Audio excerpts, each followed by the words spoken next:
प्रधानमंत्री नरेंद्र मोदी ने आज वीडियो कॉन्फ्रेंसिंग के जरिए मैरीटाइम इंडिया समिट 2021 का उद्घाटन किया। शिखर सम्मेलन भारत की समुद्री अर्थव्यवस्था के विकास को आगे बढ़ाने में मदद करेगा। अपने भाषण में पीएम मोदी ने देश का मैरीटाइम विजन पेश किया। प्रधानमंत्री नरेंद्र मोदी ने आज मैरीटाइम इंडिया समिट 2021 का वर्चुअल उद्घाटन किया। 3 दिवसीय समिट के दौरान देश की समुद्री अर्थव्यवस्था को रफ्तार देने पर चर्चा होगी। इस दौरान दिए अपने संबोधन में प्रधानमंत्री नरेंद्र मोदी ने देश का मैरीटाइम विजन पेश किया। प्रधानमंत्री नरेंद्र मोदी ने आज मैरीटाइम इंडिया समिट 2021 का उद्घाटन किया। कोरोना की वजह से पीएम मोदी ने वीडियो कॉन्फ्रेंसिंग के जरिए समिट को संबोधित किया। इस कार्यक्रम में 50 से ज्यादा देशों के करीब 1 लाख से ज्यादा प्रतिभागी शामिल हुए। इन्होंने पहले ही ऑनलाइन रजिस्ट्रेशन कराया था। इस मौके पर प्रधानमंत्री नरेंद्र मोदी ने कहा कि मैरीटाइम इंडिया समिट इस क्षेत्र से संबंधित कई हितधारकों को एक साथ लाता है। मुझे यकीन है कि हम समुद्री अर्थव्यवस्था को बढ़ाने में बड़ी सफलता हासिल करेंगे।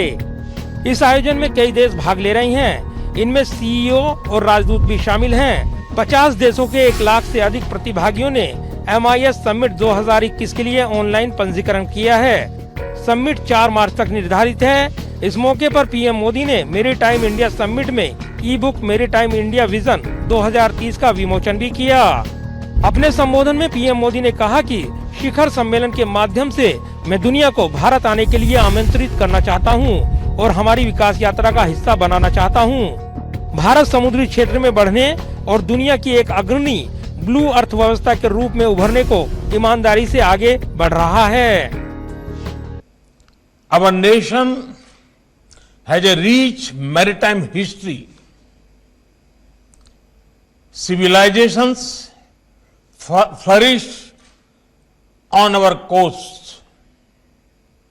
For thousands of years, our ports have been important trading centers. Our coasts connected India to the world. Friends, through this Maritime India Summit,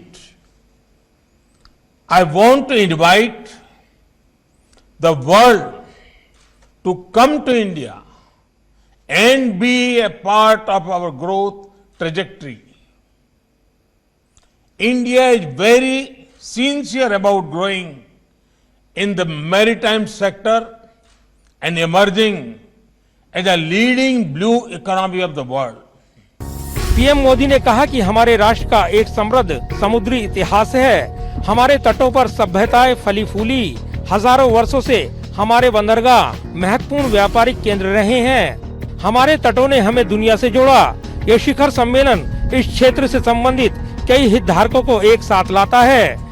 PM Modi ने भारत के भविष्य का मैरीटाइम विजन पेश करते हुए कहा कि हम बंदरगाहों को तटीय आर्थिक क्षेत्रों, पोर्ट बेस्ड स्मार्ट सिटी, औद्योगिक पार्कों के साथ जोड़ रहे हैं। इससे औद्योगिक निवेश बढ़ेगा और बंदरगाहों के नजदीक दुनिया भर की मैन्युफैक्चरिंग गतिविधियों को बढ़ावा मिलेगा।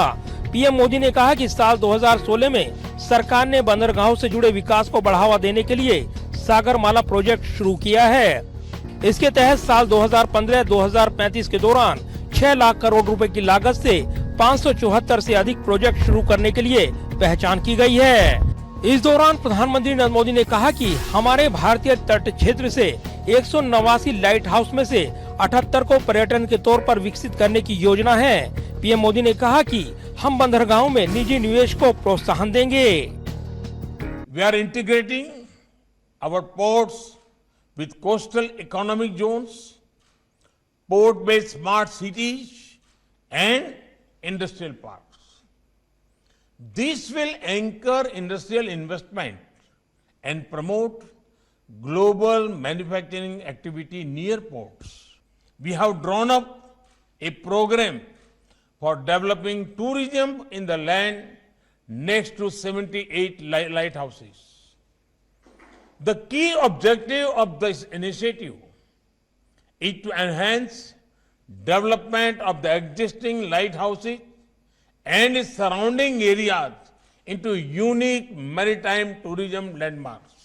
मैरीटाइम शिखर सम्मेलन समुद्री क्षेत्र में भारत को आत्मनिर्भर और निवेश को बढ़ावा देने के मकसद से किया जा रहा है। इसमें समुद्री व्यापार रोजगार से जुड़े हितग्राहियों को एक साथ एक मंच पर लाने की कोशिश की गई है। इस समिट का आयोजन बंदरगाह, पोत परिवहन और जलमार्ग मंत्रालय कर रहा है। इसमें डेनमार्क सहयोगी देश है। जाहिर है 3 दिवसीय मैरीटाइम इंडिया समिट के दौरान 3 लाख करोड़ रुपए के विदेशी निवेश की उम्मीद जताई जा रही है। इस दौरान करीब 400 समझौता ज्ञापन MOU पर समझौता होने की संभावना है। जाहिर है ऐसे में ये समिट देश की समुद्री अर्थव्यवस्था को नई रफ्तार देगी। कैमरामैन विद्यावृत के साथ प्रदीप कुमार, टोटल न्यूज, दिल्ली।